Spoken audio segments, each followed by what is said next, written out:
Ya.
Baik, kita awali dengan bacaan basmalah.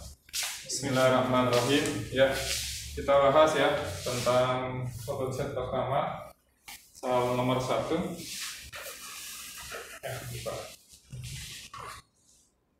Baik, ya. Tentang klasifikasi ya, klasifikasi virus ya.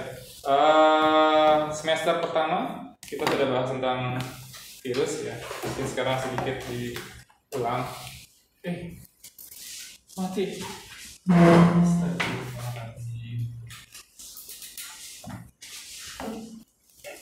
Senggol tadi. Bentar.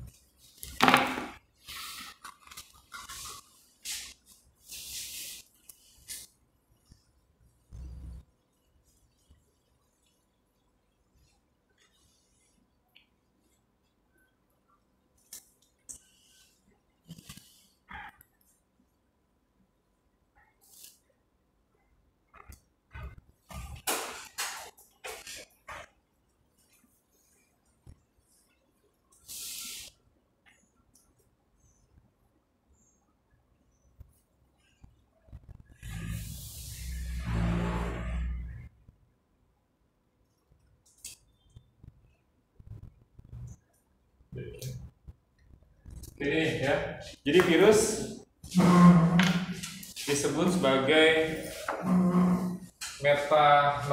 metaorganisme ya, atau dia peralihan antara makhluk hidup dan makhluk tak hidup.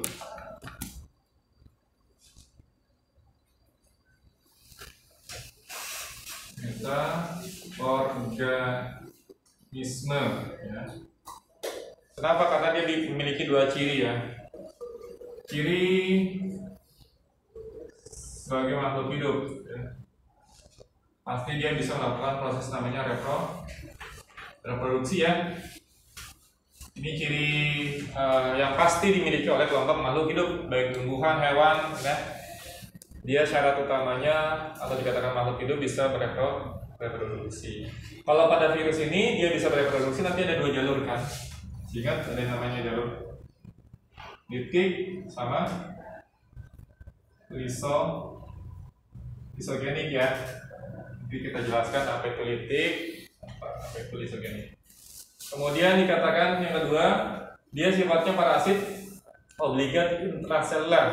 Jadi dia sifatnya itu parasit, merugikan organisme yang lain atau istilahnya merugikan inangnya. Obligat intraseluler. Obligat itu artinya mutlak, intraseluler di dalam sel. Dia syaratnya itu harus di dalam sel makhluk hidup yang lainnya. Kalau dia di lingkungan, dia tidak bersifat parasit, ya. Jadi berparasitnya itu ketika di dalam sel organisme yang lainnya, entah itu di dalam manusia, hewan atau dalam tumbuhan, ya. Kemudian memiliki materi genetik berupa asam nukleat, ya. Memiliki asam nukleat untuk materi genetik.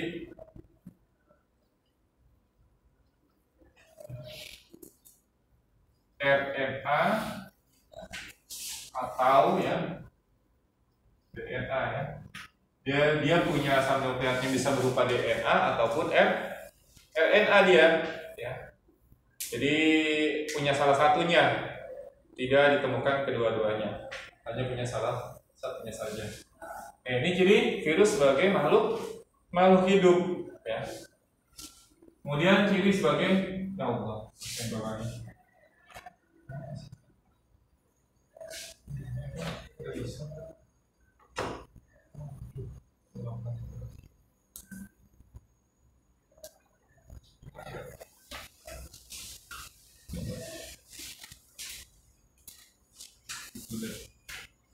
Ciri sebagai makhluk tak hidup.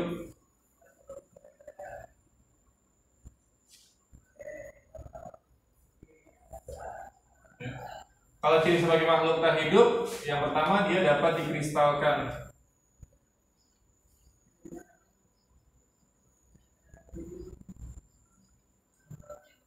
Dapat dikristalkan sebagaimana garam, ya. Garam itu kan proses pembekuannya atau proses pengkristalannya itu dengan penguapan. Sebagaimana juga kelompok atau belerang ya, sulfur. Itu juga sama dia dikristalkan ya.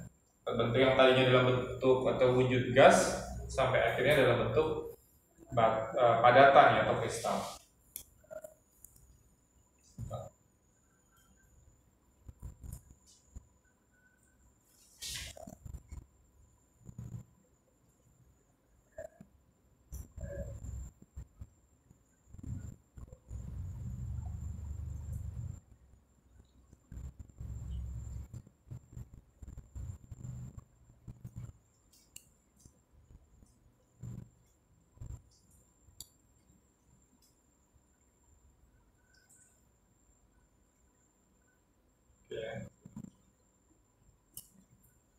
Dan tidak melakukan metabolisme, ya, tidak bermetabolisme.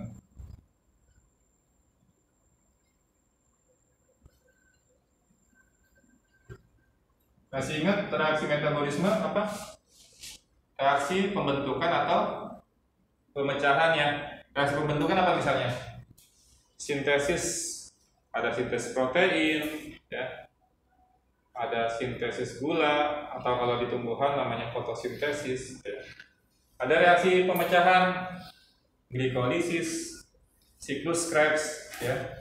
Itu reaksi pemecahan atau katabolisme. Kita balik lagi, kita lanjutkan. Ya, ini ciri yang lainnya, ya. Aseluler, dia bukan berupa sel, ya. Kemudian ukurannya sangat kecil, lebih kecil daripada bakteri. Hanya memiliki salah satu yang sudah dijelaskan, DNA ataupun RNA, asam nukleatnya.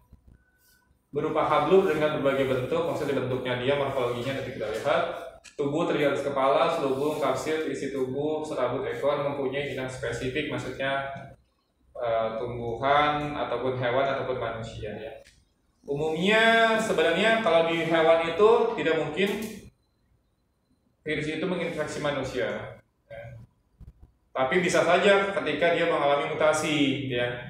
Kalau mutasi dia yang tadinya hanya menginfeksi hewan kemudian menginfeksi manusia, kayak flu burung tadinya H1N1 kemudian bermutasi menjadi H5N1, bisa menginfeksi manusia. Spesifik ya, dalam artian tadi menyebabkan penyakitnya itu berbeda-beda. Ya H5N1 ya untuk flu burung dan sebagainya. Lanjut.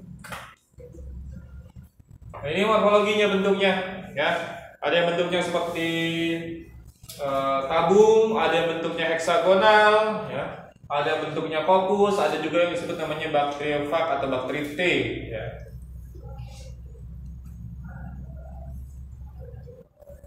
Nah, ini nih kaitannya dengan jalurnya ya. Reproduksinya. Jalurnya ya, disebutnya reproduksi saja.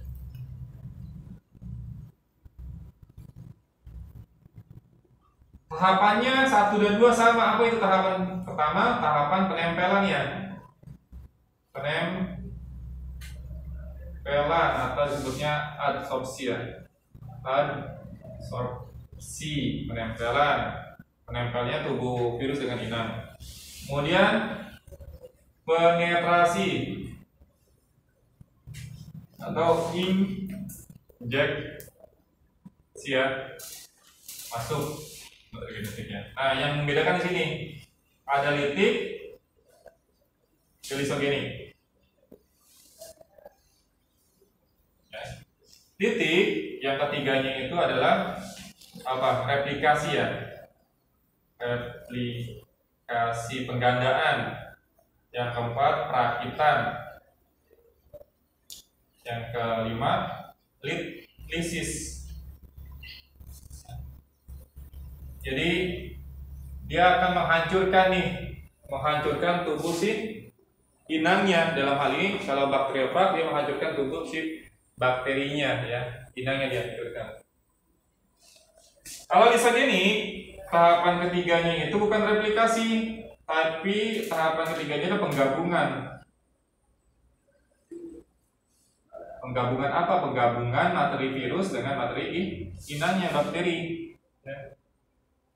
Yang biru itu dicirikan dengan materi genetik atau digambarkan materi genetik virusnya. Kemudian yang berwarna coklat itu materi genetik si inangnya. Nah, dia bergabung ya prosesnya. Kemudian yang keempat pembelahan. Pembelahan apa? Tubuh bakterinya. Jadi ketika tubuh bakterinya membelah, otomatis virusnya juga ikut membelah kan, karena dia berada dalam materi genetik si bakteri tersebut. Ini bedanya antara siklus lisogenik dengan siklus litik ya, yang menjadi perbedaan karakter. Ini pengelompokan berdasarkan asam nukleatnya. Jadi tadi di sini dibedakan berdasarkan RNA sama DNA. Di situ paling banyak dicontohkan di sini dalam tabel adalah asam nukleatnya berupa RNA. Ya.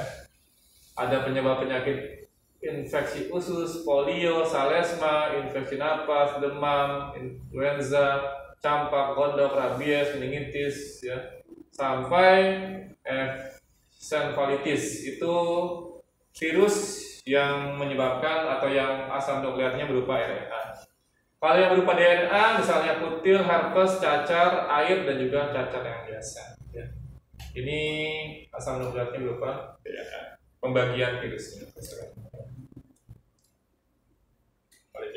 Jadi sesuai dengan karakter tadi ya. Jadi yang tidak bisa mengelompokkan atau klasifikasi virus itu tidak dibedakan berdasarkan kapsidnya ya. Karena kalau kapsid, keberadaan kapsid pasti ada kalau dimiliki oleh kelompok virus ya. Virus itu memiliki kapsid ya. Kapsid itu fungsinya untuk apa? Untuk melindungi materi genetiknya ya. Kalau dia tidak punya materi genetik, wah sudah dipastikan virus itu termasuk virus yang sudah mati ya. Karena materi genetiknya ibaratnya dia keluar tidak dilindungi oleh keberadaan kapsid. Baik, kita lanjut.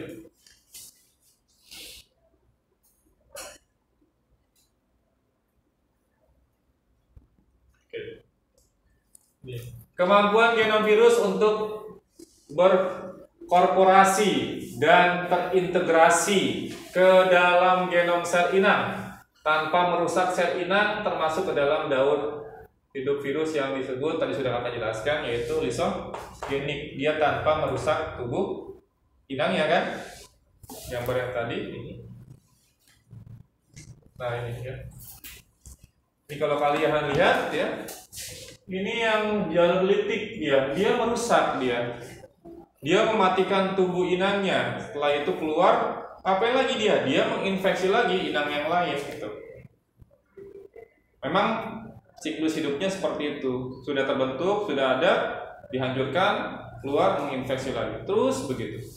Beda dengan yang lisogenik.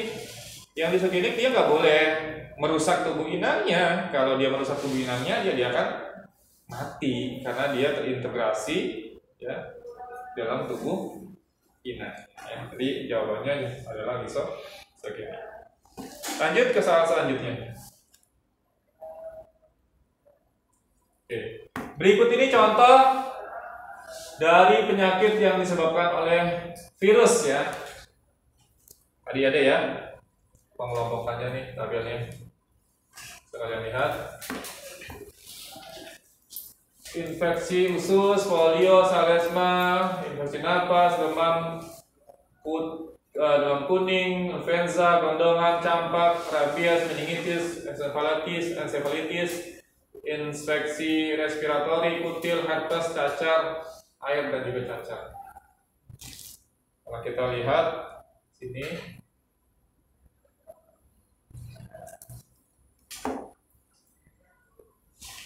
kanker, kalau kanker ini bisa disebabkan oleh akibat terpaparnya radiasi ultraviolet, itu bisa menyebabkan kanker pada kulit ya. Kemudian MA ini banyak ya, bisa disebabkan karena produksi asam lambung yang berlebih sehingga melukai dinding lambung ya. Biasanya orang yang telat makan ya, seharusnya dia makan, kan HCl itu kan terus diproduksi gitu.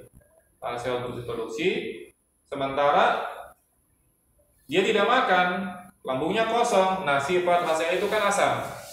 Kalau asam kan bisa menyebabkan terkikisnya atau iritasinya dinding lambung. Nah, itu yang menyebabkan awal penyebabnya.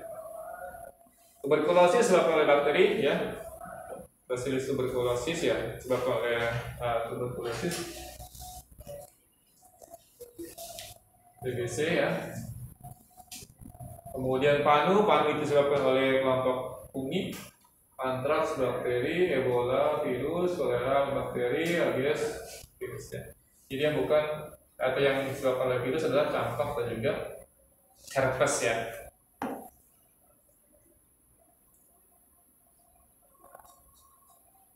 Baik, kita masuk ke sini. Telah ditemukan suatu mikroorganisme dengan ciri struktur uniselular. Uniselular tahu ya? Dia hanya tersusun atas satu sel saja. Lawannya apa? Multiselular. Yang multiselular itu banyak sel. Misalnya apa yang multiselular? Manusia, hewan itu termasuk multiselular. Yang uniselular apa? Bakteri, kemudian kelompok fungi ada yang uniselular. Kemudian fotosintetik tanpa plastida. Dia bisa berfotosintesis tapi bukan dengan plastida. Kalau tumbuhan bisa berfotosintesis tapi dia butuh plastida.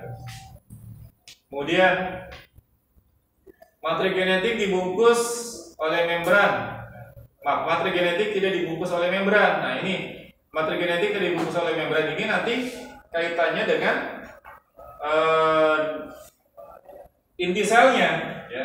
Kan materi genetik itu kan di dalam inti sel ya. DNA itu kan di dalam inti sel. Nah, inti selnya itu ada yang dibungkus, ada yang tidak dibungkus. Kemudian dinding sel berbahan peptidoglikan. Nah, yang memiliki dinding sel itu kelompok bakteri, kelompok tumbuhan, lantai ya. Ada jamur juga tersusun bakteri. Planktonik di perairan, maksudnya dia mengambang ya di perairan. reproduksi dengan membelah diri atau memperbanyak dirinya ya, jelas menjadi dua. Ya. Nah, ini ciri-cirinya nih, yang domainnya lihat ya.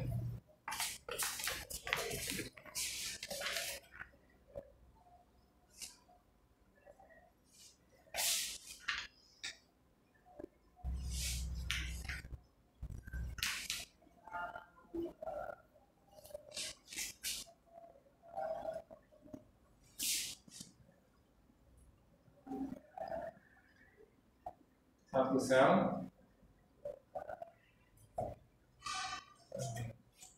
prokaryotik. Prokaryotik itu artinya belum bermembran inti.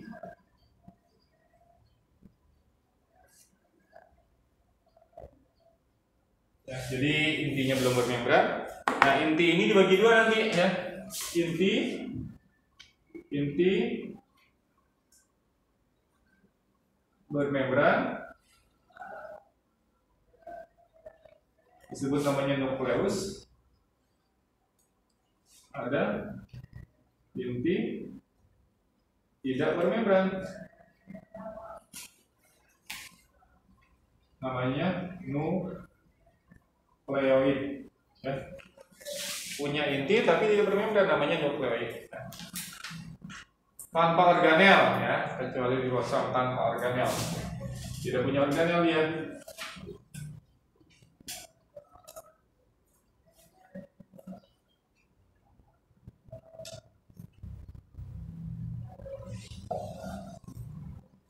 Reproduksinya seksual dengan aseksual. Aseksual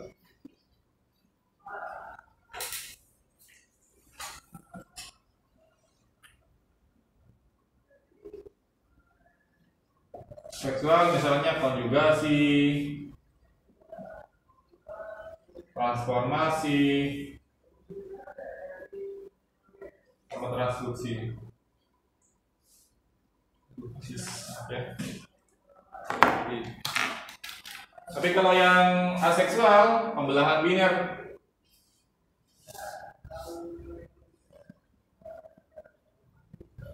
Apa itu pembelahan biner? Pembelahan yang dari satu sel menjadi dua sel, ya, 2 sel, 4 sel dan seterusnya. Dibagi menjadi archaebacteria,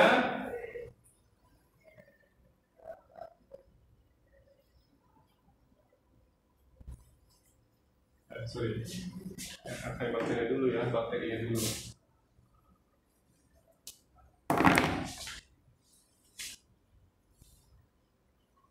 Bakteria itu contohnya adalah eubakteri sama cyanobacteria.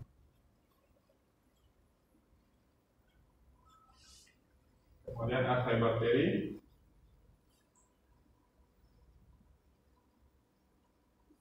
archaea ini nanti sebutnya bakteri yang hidup di lingkungan atau tempat-tempat yang ekstrim ya. Bisa metan, suhu, kemudian ada garam, asam.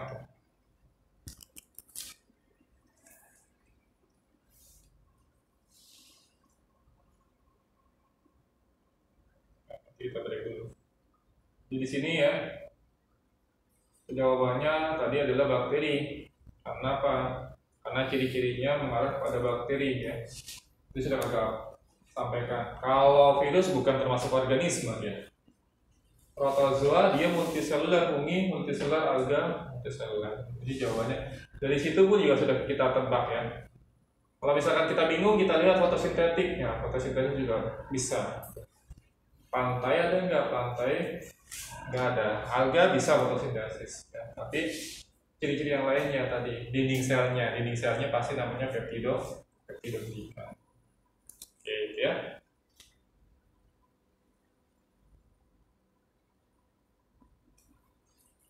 Hal-hal berikut ini dapat dijadikan ciri pembeda antara kelompok archaebacteria dengan eubacteria. Nah, ini membedakan antara archaebacteria dengan eubacteria ya. Nih, kita lihat yang eubacteria dulu. Eubacteria.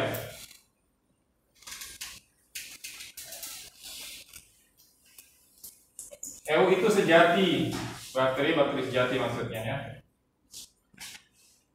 Nah, ini. Dinding sel, ya, dinding sel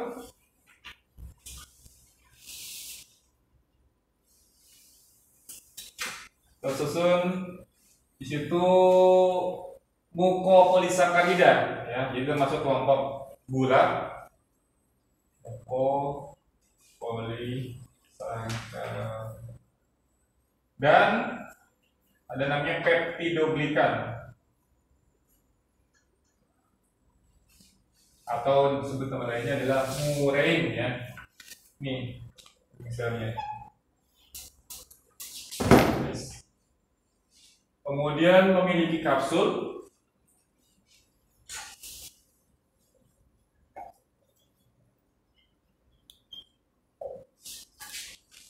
endospora, tapi tidak semua, ya. Catatan nih, endospora tidak semua bakteri punya endospora, hanya bakteri tertentu saja. Misalkan kelompok Bacillus, Clostridium, dia punya kemampuan untuk membentuk endospora. Kapan terbentuk endospora? Kalau dia berada pada lingkungan yang suhunya sangat panas, sangat tinggi, dia akan membuat tubuhnya membentuk endospora. Endospora itu bukan spora buat reproduksi, tapi spora untuk pertahanan dirinya dia. Kemudian alat gerak berupa flagel.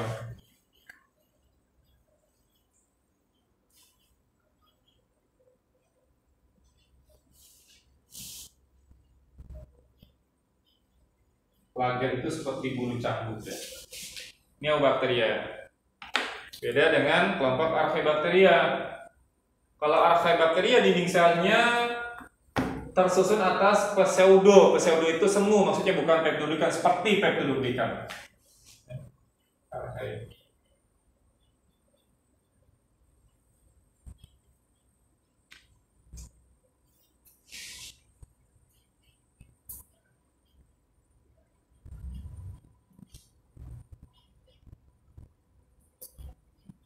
Pseudo itu nih semu.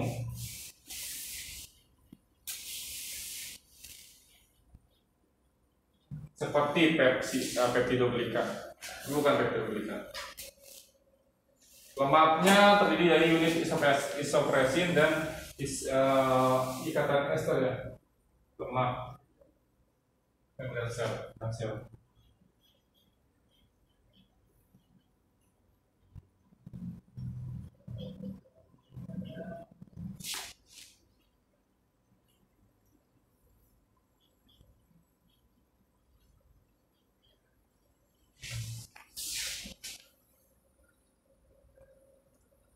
Resisten, tahan, ya. Tahan itu maksudnya ketika pemberian antibiotik streptomycin dan chloramphenicol dia tidak menyebabkan kematian.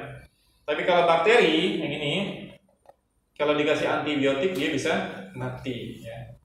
Tapi kalau yang Archaebacteria resisten, tahan dia.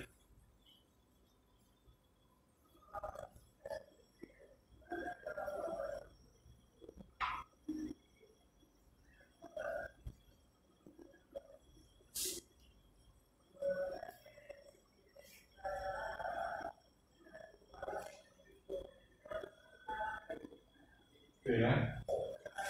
Pembagiannya ada 3. Hidup, hidup ini. Dan metanogen. Ini metan, ya. Hubungan metan mengandung metan. Kemudian klorofil.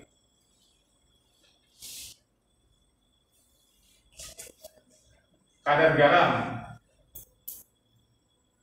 Kadar garam tinggi. Kemudian termoasidofil. Jadi termo suhu dan pH asam. Ya. Suhu tinggi dan pH yang sangat asam bisa hidup di sana.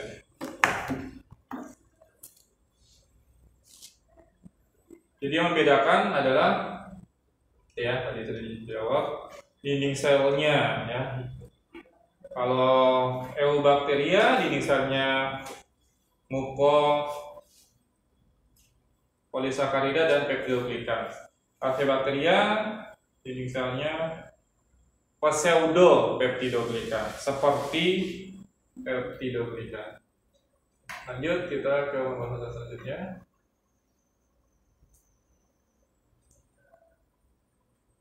Manakah pernyataan berikut yang benar tentang hasil pemecatan gram negatif dan gram negatif bakteri ya? Oke, nah, ini pembagian kelompok bakteri ya, dibagi menjadi 3. Cuma kita fokus ke pewarnaan gram disebutnya, gram positif dan gram negatif. Itu lagi mungkin ya.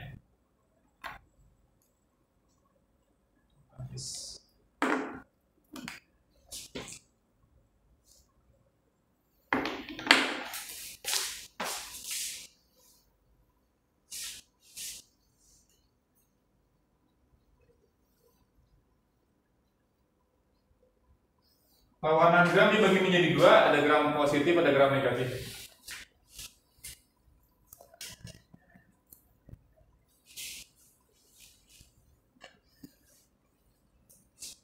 Prosesnya pertama, bakteri ditetesi pewarna kristal violet ya, CV, kristal violet atau kristal ungu, CU bisa ya. Jadi itu kristal violet. Kemudian yang kedua, lugol ya, ditetesi lugol atau iodin. Yang ketiga, alkohol.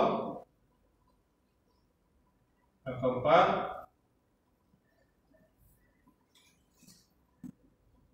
safranin. Yang kelima, hasilnya, hasil pewarnaan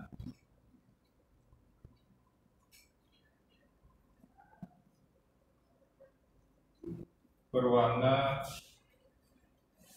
ungu. Ya. Kalau gram positif, gram negatif, prosesnya sama.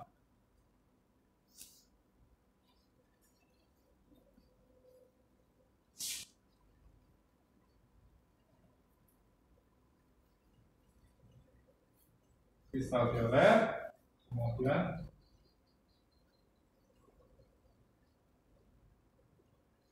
lugol,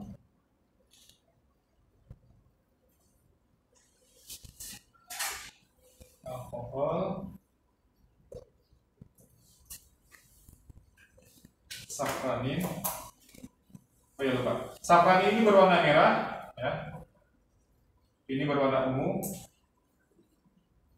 Kemudian yang kelima, hasil bakteri berwarna merah.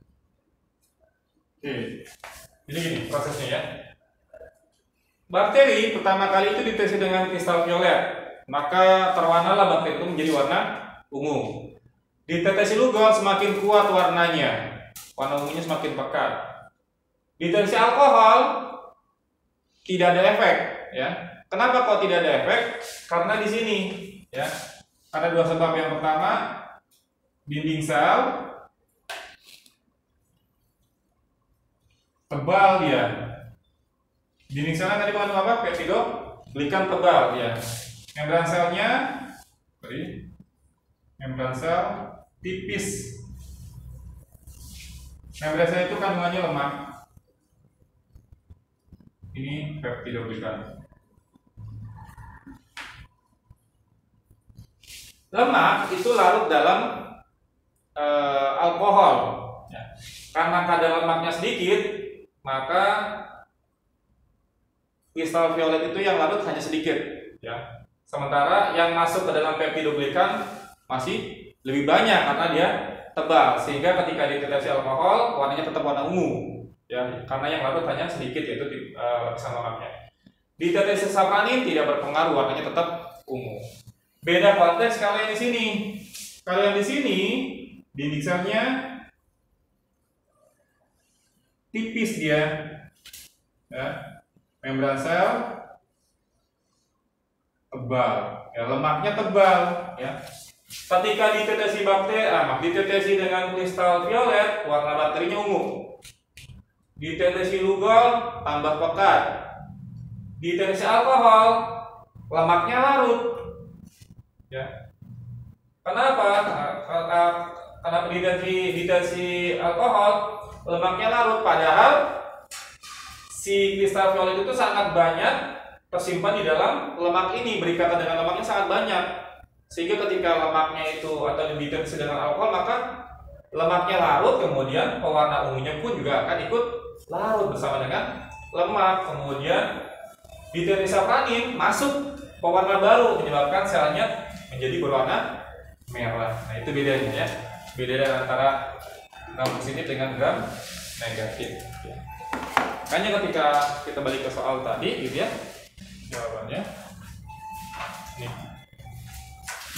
Lapisan peptidoglikan yang tipis mudah menyerap warna safranin ya. Ini maksudnya kan peptidoglikannya tipis dia. Kemudian membran selnya tebal. Tebal itu menyebabkan safraninnya lebih mudah masuk ke dalam membran sel. Baik, mungkin sampai sini yang kita bisa bahas ya. Kita akhiri dengan bacaan hamdalah. Alhamdulillahirrahmanirrahim. Sekian, assalamualaikum warahmatullahi wabarakatuh. Kan kalau mau keluar duluan